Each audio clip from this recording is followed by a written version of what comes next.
Avant que la vidéo commence, je tiens à dire à toutes les personnes qui sont abonnées à cette chaîne, si vous ne l'avez pas encore fait et si justement vous souhaitez le faire, n'hésitez pas à activer la cloche des notifications afin d'être au courant de la sortie de chacune de mes vidéos. C'est vraiment très important. Merci de votre compréhension et bonne vidéo à tous.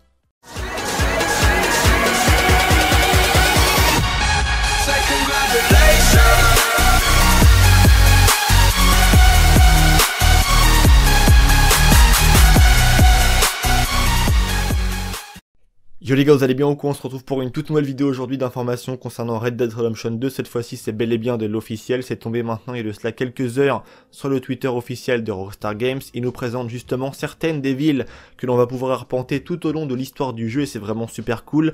Avec une présentation qui est vraiment très intéressante. Je m'explique. À chaque fois, pour chacune des nouvelles villes justement que Rockstar nous présente aujourd'hui, ils mettent une genre de photo ou alors admettons une carte postale, une photo vieillotte, tu vois, de la ville qui est très intéressante et toujours accompagnée justement de deux images de gameplay tirées bien évidemment de la ville en question, tu vois, mais du gameplay de Red Dead Redemption 2 où on peut voir les personnages en action, des braquages de banque, même du dépeçage de crocodile ou d'alligator, appelle ça comme tu veux. Bref, on est parti maintenant pour découvrir tout ça ensemble, let's go.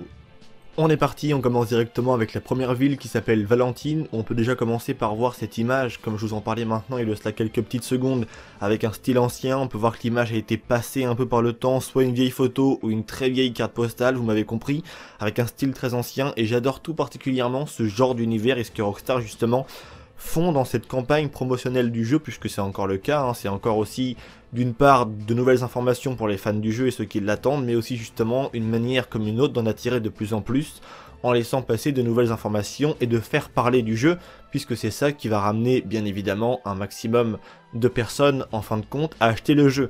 Et donc du coup pour cette ville qui est de Valentine, on a bien évidemment une description, donc qui est celle-ci.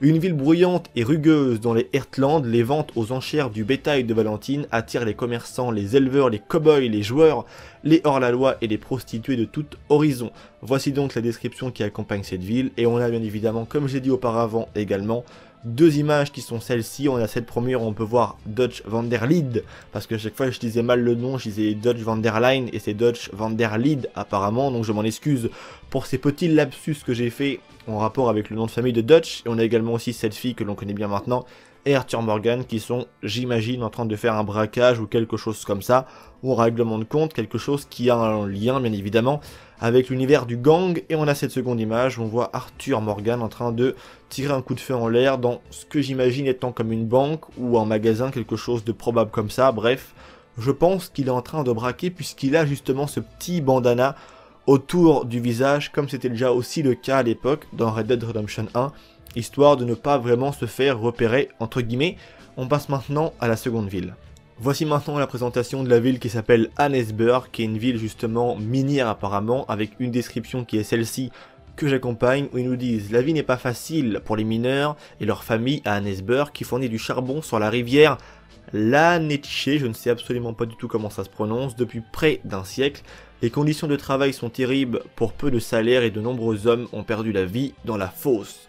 Voici donc la description de cette ville et les images bien évidemment qui l'accompagnent, avec cette image d'un style ancien, carte postale comme tu veux, qui est très intéressante, qui est aussi très belle. On peut voir justement que ça travaille dur à cette ville d'Annesburg apparemment, et également aussi avec deux nouvelles images qui l'accompagnent. On voit Arthur Morgan accompagné d'un de ses complices, ou avec qu'il a clairement le feu au bout de sa carabine, et on voit aussi une deuxième image, où cette fois-ci Arthur Morgan est sur le dos de sa monture, et en train de regarder les paysans, ou même des travailleurs, hein, puisque clairement cette ville est un endroit qui, si je puis dire, est concrètement et entièrement réservé au travail. Les personnes qui y vivent sont des travailleurs qui travaillent bien évidemment pour la mine. Ce sont donc des mineurs et non pas en rapport avec leur âge mais par rapport à leur profession. Petite blague au passage, je pense que vous l'aurez tous compris. On passe maintenant à la troisième ville.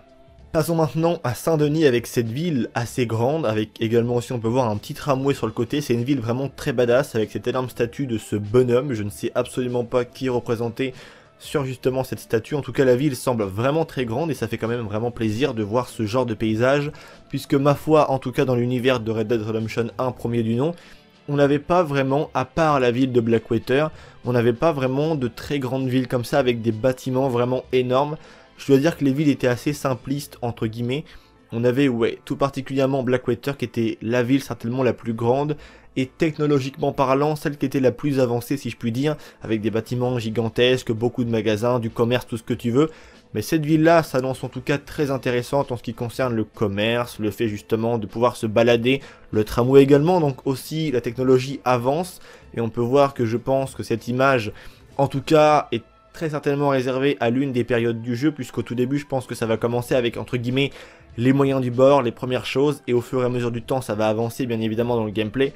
Comme on le sait maintenant depuis peu. On passe ensuite bien évidemment maintenant à la description de la ville. Ils nous disent donc porte d'entrée clé de l'Amérique du Nord avec une route commerciale qui traverse tout le pays. La ville animée de Saint-Denis est un creuset de culture et de pop où l'homme d'affaires, socialiste, marin, ouvrier, mendiant et voleur vivent côte à côte. Donc là c'est quelque chose qui a l'air d'être extrêmement intéressant. On va dire que une forme en fait de globalité de la population est regroupée tous ensemble, donc les mendiants, les voleurs, les marins, les ouvriers, les socialistes, bref tout ce que tu veux, les hommes d'affaires. On a également aussi cette nouvelle image où on peut voir Arthur Morgan en train de tenir la barre de ce que j'imagine étant comme le tramway qu'on a vu auparavant sur l'image de présentation de la ville, avec bien évidemment toujours son pistolet en main et son bandana qui le cache. Et on voit une autre image avec justement cet homme avec un petit chapeau à melon. Pour ceux qui se rappellent à l'époque quand on avait certaines tenues dans le 1, on débloquait également aussi ce genre de chapeau qui était pour les personnes un peu plus aisées et un peu plus classe entre guillemets, qui est en train justement de parler à Arthur Morgan dans ce qui ressemble comme étant un genre de bar ou quelque chose comme ça. Il me semble qu'à droite on peut voir un homme en train de jouer peut-être du piano ou d'un instrument assez ancien j'imagine, en tout cas bref avec des tables. En tout cas c'est un restaurant parce qu'il y a des tables derrière, donc on peut bien évidemment y boire comme y manger et faire un peu ce que bon nous semble. On est parti maintenant, on passe à la 4e ville. On change cette fois-ci de décor avec le mont Hagen, a priori c'est comme ça je pense que ça se prononce, avec un décor enneigé cette fois-ci, avec une très belle image. Ça fait quand même plaisir de voir justement que on aura plus de paysages enneigés où la progression semble assez difficile comme on peut le juger justement par ces deux nouvelles images que je vous mets actuellement à l'écran. Et je vais maintenant commencer justement par vous lire la description de la ville qui est celle-ci. L'un des sommets les plus connus des Grizzlies d'Ambarino, enneigé, le mont Hagen surplombe le lac Isabella à l'ouest et Bertwood Beck à l'est, excusez-moi pour la prononciation dégueulasse. Il constitue le passage principal de la chaîne de montagnes ouest et rejoint la rivière Dakota plus au sud. Donc là c'est un truc de dingue, on voit des paysages vraiment magnifiques et moi ce qui retient particulièrement mon attention c'est la neige en fait. Ce côté un petit peu de difficulté à avancer avec la neige comme on le sait tous maintenant. Quand il y a beaucoup de neige dans une période de la France ou de n'importe quelle période du monde au final, et ben on se rend compte que pour avancer c'est un peu la misère quoi. Et bah là vraiment c'est un petit peu le côté que je recherche, le réalisme poussé à l'extrême, parce qu'il est vrai que dans le 1, du côté justement de Tal Twist tout ça avec la neige, on rencontrait pas vraiment de difficultés en fait. C'était comme quand tu courais dans le désert ou n'importe où un petit peu dans la map, c'était quelque chose qui n'était pas justement poussé dans le sens du détail. Et là j'attends justement beaucoup.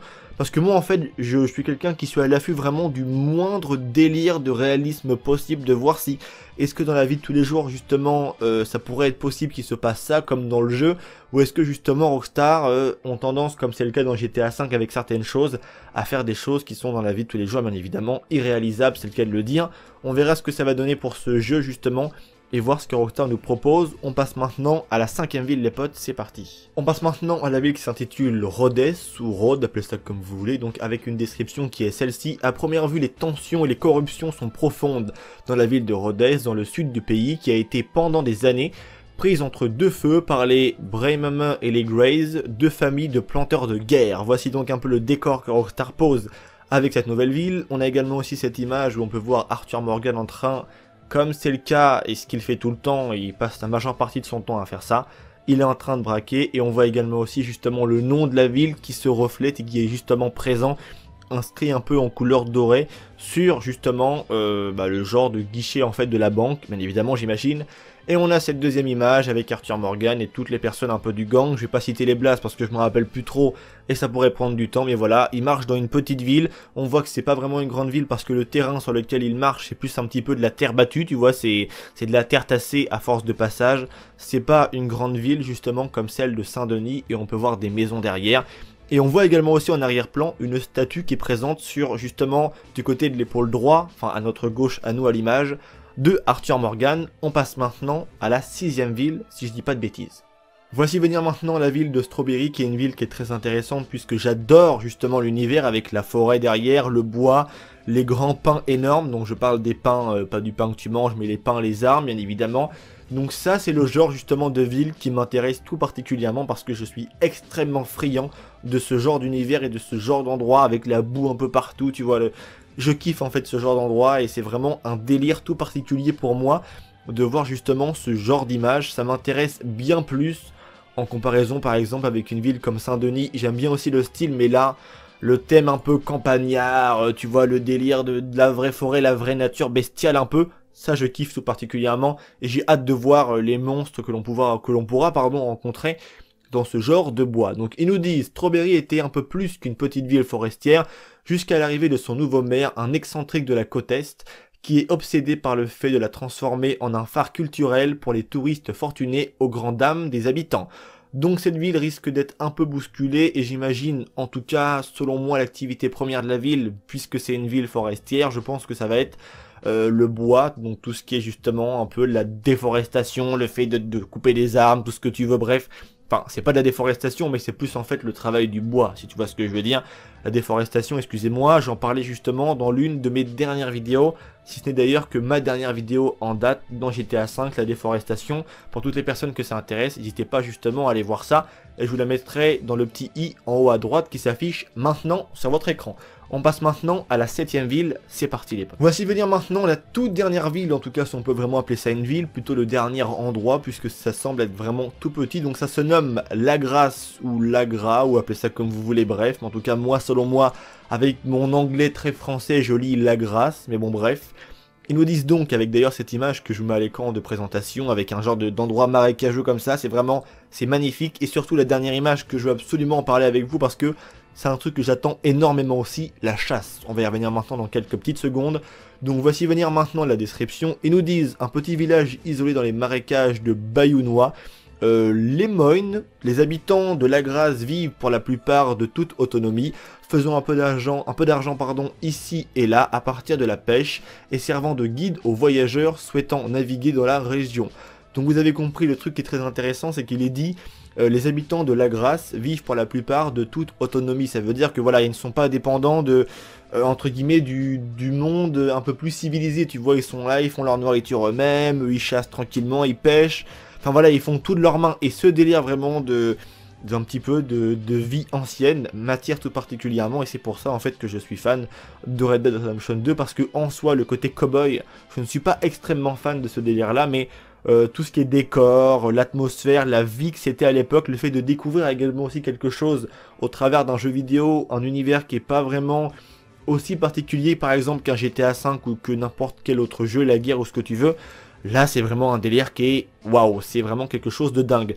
On a donc cette image avec Arthur Morgan qui semble galérer dans ces marécages boueux avec la flotte jusqu'au-dessus des genoux. C'est un délire ultime et c'est vraiment dingue justement de voir ce que ça va donner, ça m'attire un truc de ouf. Il me semble que derrière, on voit un arbre énorme et on voit une bestiole, enfin, ça ressemble à un crocodile ou un alligator, je suis pas sûr, ou alors c'est peut-être une grosse racine qui est justement au pied de l'arbre, mais je pense tout particulièrement à une bébête énorme, parce qu'on voit les yeux briller, je suis pas sûr, mais bon bref, on verra ce que ça va donner, et je pense que à justement la seconde image que Rockstar nous donne, je pense qu'on a la conclusion à savoir quelle était cette bête, donc c'est soit un alligator ou un crocodile. Je ne suis pas un spécialiste justement des reptiles, donc je serais incapable de vous dire quelle est la différence entre un alligator ou un crocodile, mais bon vous m'avez compris, c'est un reptile, une bestiole à sang-froid et qui nage comme ça dans l'eau. Enfin ça va être un délire, j'ai même hâte de voir en fait comment on va pouvoir se faire attaquer et surtout à quel point ces bestioles vont nous surprendre en fait. Parce qu'on sait que dans GTA V, quand t'avais le requin qui t'attaquait, généralement t'avais toujours le petit point sur la map qui arrivait. Est-ce que Rockstar cette fois-ci ils vont jouer la carte un petit peu de l'assister avec le joueur? Ou est-ce que tu pourras comme ça être en train de traverser le lac ou ce que tu veux, enfin ce petit marécage avec ton personnage, et d'un coup t'as un alligator du futur qui arrive comme ça et qui vient essayer de te choper, ou peut-être même qui te rate, mais le côté un petit peu surprise, moi m'attire et j'ai hâte de voir ce que ça va donner avec ce genre de bestiole. C'est tout pour cette vidéo les potes, j'espère vraiment qu'elle vous aura plu, j'attends vraiment vos avis dans l'espace commentaire. Un grand merci à toutes les personnes qui portent énormément d'attention en ce moment en ce qui concerne la chaîne Vince, le nombre d'abonnés ne cesse d'accroître et d'augmenter, donc ça fait plaisir, et également aussi sur Twitter et Facebook. j'ai de plus en plus de personnes qui me rejoignent, donc tous les liens sont en description et s'affichent également aussi maintenant à l'écran. C'est tout pour cette vidéo, c'était Vince, prenez soin de vous, à demain, allez peace les gens.